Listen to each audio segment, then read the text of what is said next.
السلام علیکم ورحمۃ اللہ وبرکاتہ۔ ناظرین اکرام، پیس ٹی وی اردو پر ایک فکر انگیز سیریز الحاد اور اسلام ملاحظہ فرما رہے ہیں آپ، اور آج اس کا چوتھا پروگرام۔ میں ہوں جعفر طیار اور میرے ساتھ تشریف فرما ہیں حسب سابق جناب ڈاکٹر محمد حماد لکھوی صاحب، اور یہ ہمارا سلسلہ چل رہا ہے الحاد کی تاریخ کے حوالے سے۔ آج ہم جانیں گے کہ ابلیس کے بعد الحاد کیا بالخصوص قابیل نے،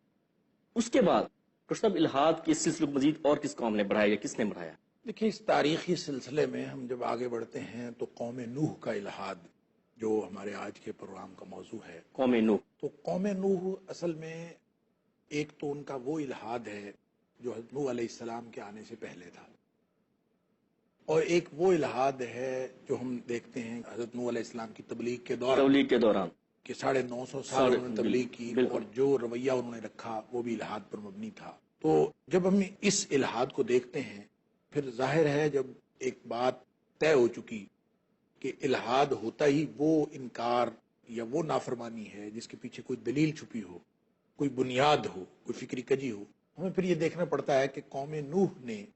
جو حضرت نوح علیہ السلام کی تعلیمات کا انکار کیا تھا، تو اگر وہ الحاد تھا، اور یقیناً ہم الحاد کی تاریخ میں اس کا ذکر کر رہے ہیں قوم نوح کا الحاد کا، تو یقیناً وہ الحاد تھا، تو اگر وہ الحاد تھا تو پھر ان کی کیا فکری بنیاد تھی، یہ اصل میں سوال پیدا ہوتا ہے۔ ان کی فکری بنیادوں میں جب ہم دیکھتے ہیں، دیکھیں یہ انسانیت کی ابتدا کے بعد حضرت نوح علیہ السلام کو آدم ثانی بھی کہتے ہیں، کہ نوح علیہ السلام کے دور میں جو اصل فکری کجی واقع ہوئی تھی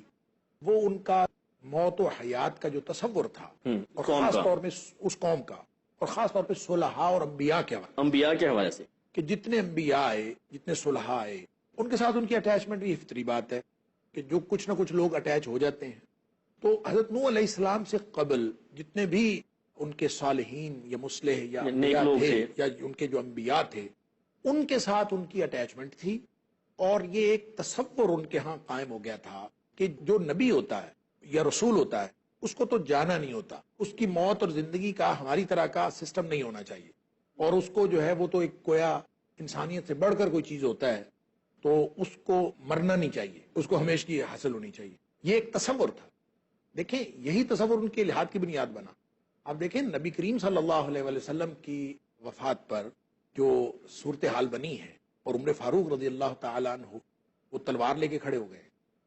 وہاں پہ کیا تھا؟ یہی تصور تھی۔ اصل میں عربوں کے ہاں بھی یہ تصور پایا جاتا تھا، اور یہ بہت دیر سے، یعنی تاریخ کے ہر دور میں یہ بہت مشکل مرحلہ رہا ہے کہ جب کوئی آپ کا ایسا بانی مذہب جس کے ساتھ آپ کی جذباتی وابستگی بھی ہے، آپ روحانی وابستگی بھی ہے، اور جب وہ اس دنیا سے جاتا ہے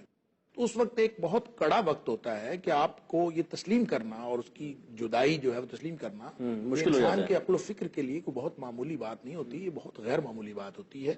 تو عمر فاروق رضی اللہ تعالیٰ عنہ جیسا شخص جو ہے وہ تلوار نکال کے کھڑا ہو گیا، جس نے کہا کہ نبی کریم صلی اللہ علیہ وسلم فوت ہو گئے، میں اس کو قتل کر دوں، گردن اڑا۔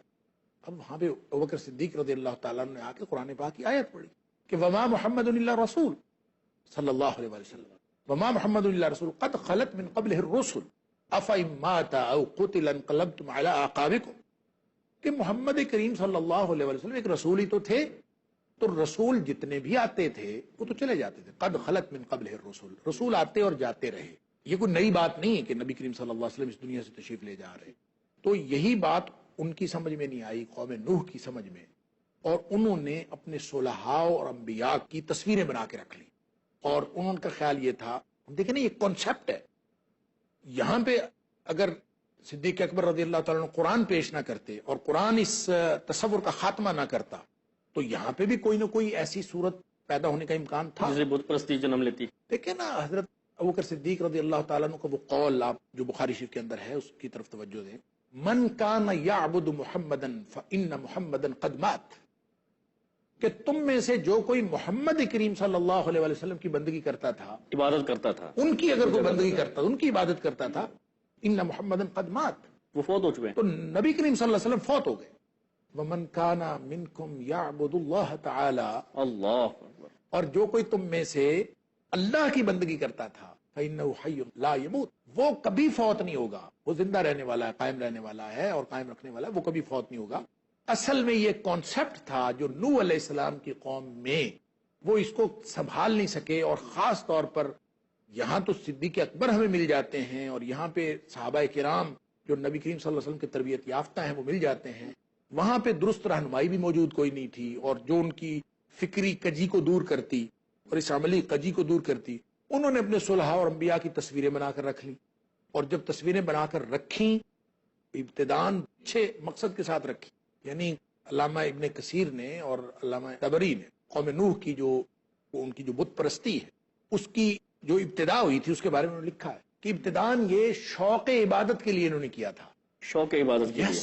اللہ کی بندگی میں۔ وہ کہتے تھے کہ یہ صلحاء ہمارے گائیڈ تھے، یہ نبی ہماری رہنمائی کرتے تھے، اور اگر ہم ان کے بت بنا کے اپنے سامنے رکھ لیں گے تو ہماری عبادت کے شوق میں اضافہ ہوگا۔ باقاعدہ علامہ ابن جریر نے اور علامہ ابن کثیر نے یہ لکھا ہے، انہوں نے کہا اپنے آپ سے آپس میں مشورہ کہ لو صورناہم، اگر ہم ان کی تصویریں بنا لیں، کان اشوق لنا الی العبادت، یہ اللہ کی بندگی میں ہمارے لیے زیادہ تشویق کا باعث بنے گا، بندگی اللہ کی، لیکن ان کو دیکھ دیکھ کے ہمیں جو ہے ہم زیادہ شوق سے عبادت کریں گے، کریں گے۔ فصوروہم، پھر انہوں نے تصویریں بنا لی، اور یہی تصویریں بنانا ان کے لیے بعد میں ان کے الہاد کا باعث بنا، اور اسی بنیاد پر کہ یہ چونکہ صلحاء ہے، دلیل یہ تھی، یہ چونکہ انبیاء ہے، یہ چونکہ ہمارے گائیڈ ہے، لہٰذا ان کے سامنے ان کی پوجا کی جانی چاہیے۔ آہستہ آہستہ وہی جو صلحاء کی تصویریں تھیں وہ بت پرستی بن گئیں، اور یہ بت پرستی اور یہ آبا پرستی یہ ان کی بنیادیں بن گئیں، اور اصل میں وہ جو فہم و بصیرت تھی جس کو ٹھیک کرنا تھا آ کے کسی نبی نے، کسی صالح نے، وہ موجود نہیں تھا، اور وہ آہستہ آہستہ اس گمراہی کا شکار ہو گئے، اور جب نوح علیہ السلام نے آ کے ان کو سمجھانے کی کوشش کی تو ان کی بات سمجھ میں نہیں آئی۔ اچھا، شروع میں آپ نے ایک بات کی ہے کہ قوم نوح کا جو الہاد ہے، ایک وہ جو نوح علیہ السلام کے آنے سے قبل کے لوگ تھے، ایک وہ جو نوح علیہ السلام کے زمانے میں جن دنوں میں نوح علیہ السلام جو ہے وہ تبلیغ کر رہے تھے، ان کے الہاد میں کوئی فرق تھا یا سیم؟ نہیں، کوئی فرق نہیں تھا۔ میں یہ عرض کر رہا ہوں کہ اصل میں ابتدا تو ہو گئی تھی نوح علیہ السلام کے آنے سے پہلے۔ نوح علیہ السلام کا آنا تو اس بات کی دلیل ہے کہ وہاں پہ الہاد موجود تھا۔ نبی آتا ہی تب ہے جب کسی قوم میں اصلاح کا عمل شروع کروانا ہوتا ہے اللہ کریم نے، اور اصلاح کا عمل شروع ہو جاتا ہے جب کوئی نبی آتا ہے، اور حضرت نوح علیہ السلام تشریف لائے اصلاح کے عمل کے لیے، 950 سال تبلیغ کی، لیکن کسی شخص اچھا، نے، ایسی کیا خاص نوعیت تھی کہ نوح علیہ السلام دیکھیں اللہ کو چھوڑ کر صرف جو ہے مادے کو اور انسان کو نہیں بلکہ اپنے ہاتھوں سے بنائے ہوئے بت کو خدا سمجھنا شروع کر دینا، اور ان سے امیدیں وابستہ کر لینا، ان سے اپنے خوف وابستہ کر لینا کہ میں ان کی ریاضت مجاہدہ نہیں کروں گا تو یہ میرے لیے نقصان کا باعث ہوگا، اور اگر میں ان کی پوجا نہیں کروں گا تو یہ میرے لیے فائدے کا باعث نہیں ہوگا۔ یہ تصور امید اور خوف کا وابستہ کر لینا کسی بت کے ساتھ یا مخلوقات میں سے کسی کے ساتھ، اس سے بڑا ظلم اور کوئی نہیں ہے۔ ان الشرک لظلم عظیم، یہ وہ بڑا شرک اور بڑا ظلم ہو رہا تھا جس کی وجہ سے نوح علیہ السلام تشریف لائے۔ نوح علیہ السلام کی جو تشریف آوری ہے وہ یہ بتاتی ہے کہ ان کے ہاں الہاد جو ہے وہ بڑا ہی شدید تھا۔ اس کی وجہ یہ ہے کہ اللہ کا اصول ہے اور یہ شریعت کا اصول ہے کہ جتنا شدید کفر ہوگا، جتنا شدید الہاد ہوگا، جتنا شدید شرک ہوگا، اسی قدر بڑے مسلح کی ضرورت ہوتی ہے۔ عام قسم کا بگاڑ ہو، عام قسم کا مسلح اس کی اصلاح کر سکتا ہے۔ اگر بگاڑ اور بڑھتا ہے تو نبی کی ضرورت پڑتی ہے، اور اگر بگاڑ اور بڑھتا ہے، اگلی سطح کا بگاڑ ہوتا ہے، تو پھر رسول کی ضرورت پڑتی ہے، پھر رسول آتے ہیں، اور پھر اگر اس سے بھی اگلی سطح کا الہاد ہوتا ہے اور اولو العزم رسول آتے ہیں، تو پھر اولو العزم رسول آتے ہیں۔ اور حضرت نوح علیہ السلام اولو العزم انبیاء میں سے ہے اور ان رسولوں میں سے ہیں۔ اور پھر اگر بہت ہی زیادہ ہماگیر قسم کی تباہی ہو یا ہماگیر قسم کی تباہی کے بہانے پر انسانیت پہنچی ہوئی ہو اور ان کو بچانا مقصود ہو، تو پھر تاجدار رسول نبی اکرم صلی اللہ علیہ وسلم خاتم النبیین تشریف لے آتے ہیں۔ یہ اصول ہے اور یہ سٹیجز ہیں الہاد کی۔ تو ایک اولو العزم رسول کی آمد یہ بتاتی ہے کہ ان کے الہاد کی جو بنیادیں تھیں اور جس بنیاد پر ان کا الہاد کھڑا تھا اور اس کے جو مظاہر تھے وہ بڑے ہی شدید قسم کے تھے، شدید نوعیت کے تھے۔ اسی لیے اللہ کریم نے ایک اولو العزم پیغمبر کو ان کے اندر مبعوث، اور وہ بھی 950 سال تک تبلیغ کرتے رہے، ایک بہت لمبا ٹائم جانے کا پڑا۔ قوم نوح کے الہاد کی تفصیل ڈاکٹر صاحب ارشاد فرما رہے ہیں، لیکن یہاں پہ لیتے ہیں مختصر بریک اور ملتے ہیں ایک بریک کے بعد۔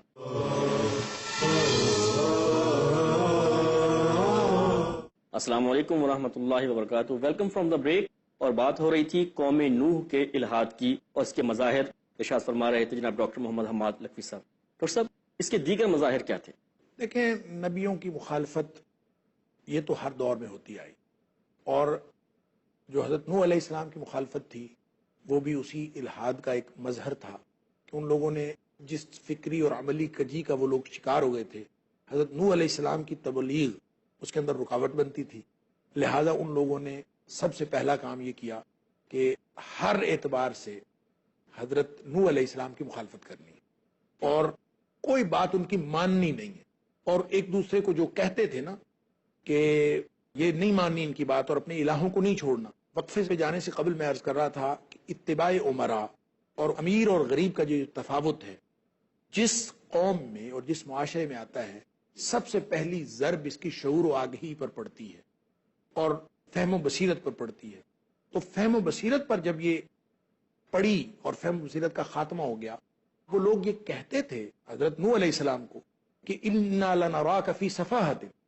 کہ اے نوح ہم تمہیں سمجھتے ہیں کہ تم تو بیوقوف ہو، بے عقلی کی باتیں کرتے ہو. وَإِنَّا لَنَظُنُّكَ مِنَ الْكَاذِبِينَ، اور ہمارا گمان یہ ہے کہ تم جھوٹے ہو. تو گویا خود جھوٹے ہوتے ہیں نبی کو جھوٹا کہتے ہیں، خود احمق ہوتے ہیں نبی کو احمق کہتے ہیں. شعور و آگہی میں رکاوٹ بنتی ہے. وہ طبقاتی نظام میں غریبوں کے اوپر ظلم یہ رکاوٹ بنتا ہے. اس کا نتیجہ کیا نکلتا ہے؟ نتیجہ یہ نکلتا ہے کہ وہ لوگ جو طبقہ امراء ہے وہ مخالفت رسول پر ڈٹ جاتے ہیں. تو سب سے بڑا مظہر جو ظاہری طور پر لوگوں کے سامنے آتا ہے وہ رسول کی مخالفت ہوتی ہے. لہذا مفسرین نے لکھا ہے کہ جو لا تذرون آلہتکم کا جو قول ہے وقالو، جس کا ذکر اللہ تعالیٰ نے سورہ نوح کے اندر فرمایا ہے کہ وقالو لا تذرون آلہتکم ولا تذرون ودا ولا سواع ولا یغوث ویعوق ونسرا، یہ اصل میں ان کے مذہبی مقتدر طبقے کا قول نہیں ہے، بلکہ یہ قول ہے اس دور کے امراء کا. اس کی وجہ یہ ہے کہ امراء، طبقہ امراء یا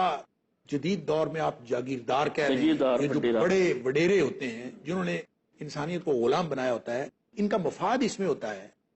کہ لوگ جو ہیں وہ اسی ڈگر پر چلتے رہیں، ان کے عقائد کے اندر کوئی تبدیلی نہ ہو، ان کے اندھیرے روشنی میں نہ بدلیں، ان کو جہالت کی جگہ علم نہ آئے، ان کو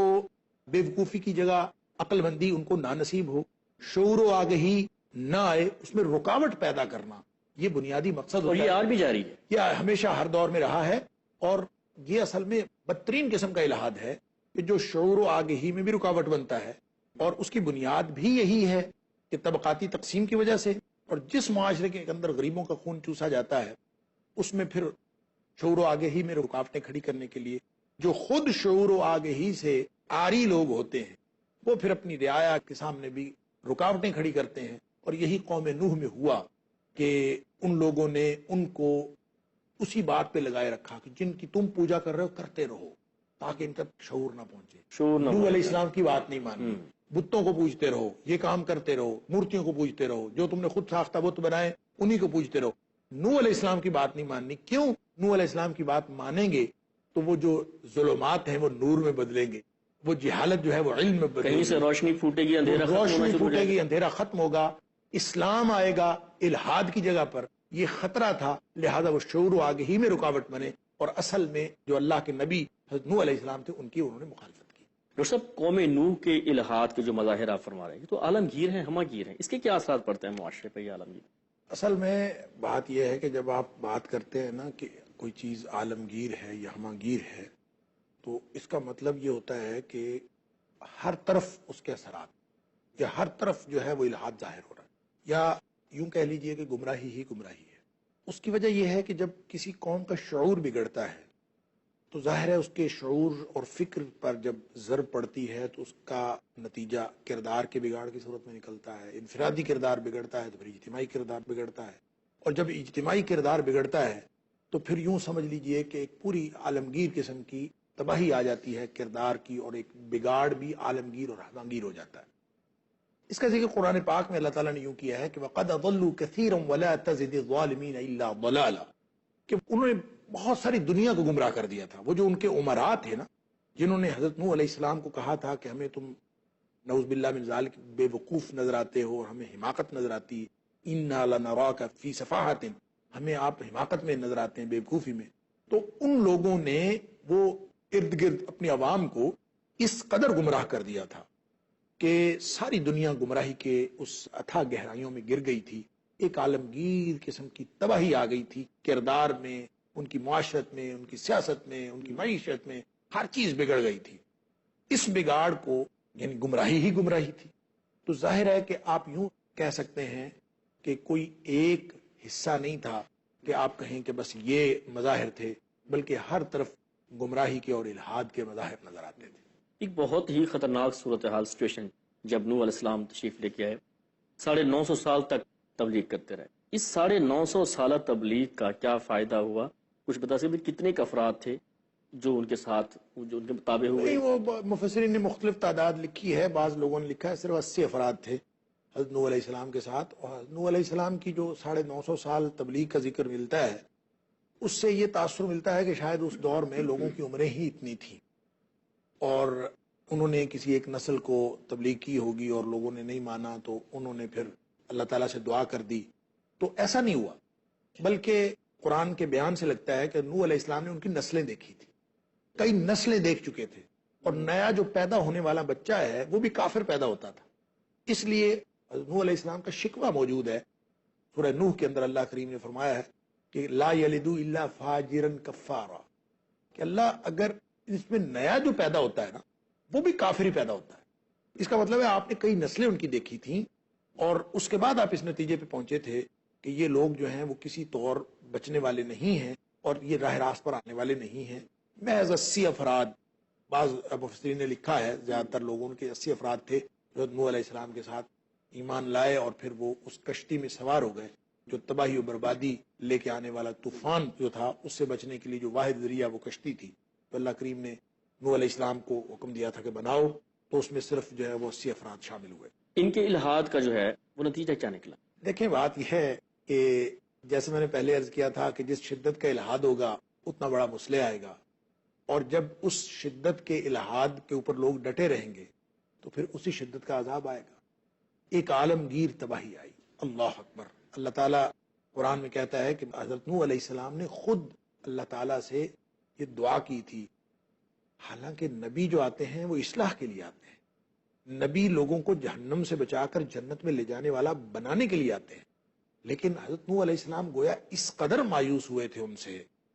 اور اس قدر ان کی ہٹ دھرمی اور ان کا الحاد دیکھا تھا کہ آپ نے پھر دعا کر دی کہ رب لا تذر علی الارض من الکافرین دیارا انک ان تذرہم یضلوا عبادک ولا یلدوا الا فاجرا کفارا، اللہ ایک بھی گھر نہ چھوڑ ان میں، ایک بھی گھر، لا تذر علی الارض من الکافرین دیارا، روئے زمین پر اے اللہ کافروں کا ایک بھی گھر نہ چھوڑ۔ یہ ایک نبی کہہ رہے ہیں، ایک نبی کہہ رہے ایک ہیں، اولو العزم پیغمبر۔ ہاں جی، 950 اور اس کی وجہ سال یہ عالمگیر تباہی اسی لیے آئی۔ دیکھیں اب بھی ہم جب کہیں اپنے اپنے علاقوں میں پہاڑوں کے اوپر نشان دیکھتے ہیں تو لوگ کہتے ہیں کہ شاید یہ طوفان نوح کے نشان ہیں، اور وہ کس قدر عالمگیر تھا اور ہماگیر تھا، اس سے یہی سمجھ آتی ہے کہ روئے زمین میں کوئی چیز نہیں بچی، کہ قرآن کے الفاظ یہ ہیں کہ رب لا تذر علی الارض من الکافرین دیارا، اور اگر چھوڑ دیا انک ان تذرہم یضلوا عبادک، اس قدر ان سے مایوس ہوئے کہ وہ چونکہ گمراہ کر رہے تھے لوگوں کو، خود تو گمراہ تھے ہی، لوگوں کو بھی گمراہ کر رہے تھے، تو فرمایا کہ اے اللہ اگر تو نے ان کو چھوڑا، ایک بھی گھر باقی رہ گیا تو یہ پھر لوگوں کو گمراہ کریں گے اور ان کی جو نسلیں پیدا ہوں گی وہ بھی فاجر اور کفار پیدا ہوں گے، لہذا اے اللہ تو ان سب کو تباہ و برباد کر دے۔ تو پھر عالمگیر الحاد کا نتیجہ تو پھر عالمگیر تباہی نکلتا اور سب یہ تو تھی نا نوح علیہ السلام کی جو قوم، اس کا الحاد، کوئی بھی قوم جو الحاد کا شکار ہوتی ہے کیا وہ اسی طرح تباہ و برباد ہو جاتی ہے؟ ہاں، یہ بڑی ایک اہم بات ہے اور میرا خیال ہے سمجھنے کی ہے کہ ہر قوم جو الحاد کا شکار ہوتی ہے وہ تباہ نہیں ہوتی،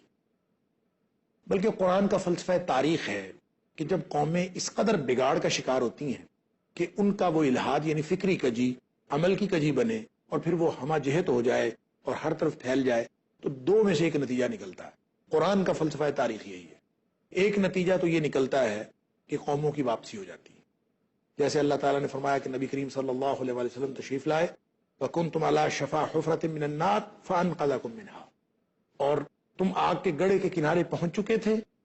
فانقذکم منہا، اللہ تعالیٰ نے اس سے تمہیں بچا لیا۔ تو ایک تو ہوتی ہے واپسی،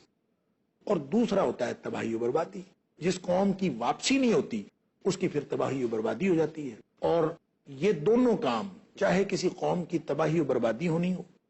اور چاہے کسی قوم کی واپسی ہونی ہو،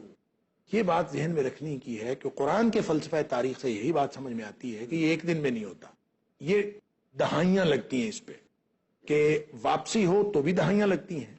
اور اگر واپسی نہ ہو، تباہی و بربادی ہو، تو وہ بھی ایک دن میں تباہی و بربادی نہیں آتی، لیکن لازماً پھر تباہی و بربادی ہوتی ہے۔ وہ چیز یعنی وہ حالت جو ہے وہ زیادہ دیر قائم رہ نہیں سکتی۔ جیسے نوح علیہ السلام کی قوم پر عذاب آ گیا، تو اگر کسی قوم نے جو عالمگیر بگاڑ کا شکار ہوئی ہو، اللہ کے قانون سے بغاوت کا شکار ہو، اسلام کے مقابلے میں الحاد کا شکار ہو، اگر انہوں نے واپسی کی راہ لے لی اور واپسی کے رستے پر چل پڑے، تو اللہ کا قانون ہے کہ ان کے اوپر پھر عالمگیر عذاب نہیں آتا۔ سورہ ہود کے اندر اللہ کریم نے فرمایا ہے کہ وَمَا كَانَ رَبُّكَ لِيُهْلِكَ الْقُرَىٰ بِظُلْمٍ، یہاں سے ایک بڑا شاندار اصول نکلتا ہے، یعنی تمہارا رب کسی بستی کو ظلم سے تباہ و برباد نہیں کرتا۔ اگر ان کے بستی والے لوگ جو ہیں وہ اگر اصلاح کا عمل جاری رکھے ہوئے ہیں تو اللہ تعالیٰ کسی بھی قوم کو تباہ و برباد نہیں کرتا۔ اصول یہ نکلا کہ اصلاح کا عمل اگر جاری ہو، چاہے وہ ادنا درجے کا ہو، علماء اصلاح کر رہے ہیں، صلحاء اصلاح کر رہے ہیں، مصلحین جو ہے جو اصلاح کرنے والے ہیں وہ اپنا کام سر انجام دے رہے ہیں، اپنے گھر کی اصلاح، اپنی ذاتی اصلاح، اپنے ارد گرد کی اصلاح، اصلاح کا کام جہاں پہ جاری ہو وہاں پہ اللہ کا عذاب نہیں آتا، وہ قوم عالمگیر تباہی کا شکار نہیں ہو سکتی۔ لہذا اس دور میں بھی اگر کسی نے تباہی سے بچنا ہے، کوئی معاشرہ ہو، اگر وہ اللہ کی نافرمانی پر مشتمل معاشرہ ہے اور اس معاشرے نے تباہی سے بچنا ہے، تو اس کا طریقہ یہی ہے کہ فوری طور پر اصلاح کا عمل شروع ہو جائے۔ اور جس قوم کے اندر اصلاح کا عمل ہو، اللہ کا قانون یہ ہے کہ اگر اصلاح کا عمل جاری ہے تو پھر وہاں پہ عذاب نہیں آتا۔ تو ہم اپنا طرز عمل دیکھ سکتے ہیں، اپنے معاشروں کا طرز عمل دیکھ سکتے ہیں کہ اگر ہمارا اصلاح کا عمل جاری ہے، پھر انشاءاللہ جتنا مرضی شدت کا الحاد ہو، جتنی مرضی شدت کی نافرمانیاں ہوں، شدت کا بگاڑ ہو، اگر اصلاح کا عمل شروع ہو گیا ہے تو اللہ کا وعدہ ہے کہ اللہ تعالیٰ ایسی بستی کو تباہ و برباد نہیں کرتا۔ ناظرین، آج کا ہمارا پروگرام الحاد کی تاریخ اور قوم نوح کا الحاد ہم نے سنا ڈاکٹر محمد حماد رفیع صاحب سے۔ آج ہمیں بھی ضرورت ہے، جس وقت یہ ہماری جو موجودہ صورتحال ہے، اس وقت جس طرح ڈاکٹر صاحب نے بتایا ہے کہ الحاد کی کون کون سی قسمیں ہیں اور اس کی کیا کیا چیزیں ہیں، تو ہم جب دیکھتے ہیں بحثیت مجموعے تو ہمیں یوں ہی لگتا ہے کہ ہر طرف الحاد ہی الحاد ہے۔ لہٰذا ہمیں بھی اپنی اصلاح کی کوشش کرنی چاہیے تاکہ ہمارا کچھ بچاؤ ہو سکے۔ انشاءاللہ اگلے پروگرام تک کے لیے آپ ہمیں اجازت دیجیے۔ السلام علیکم ورحمۃ اللہ وبرکاتہ۔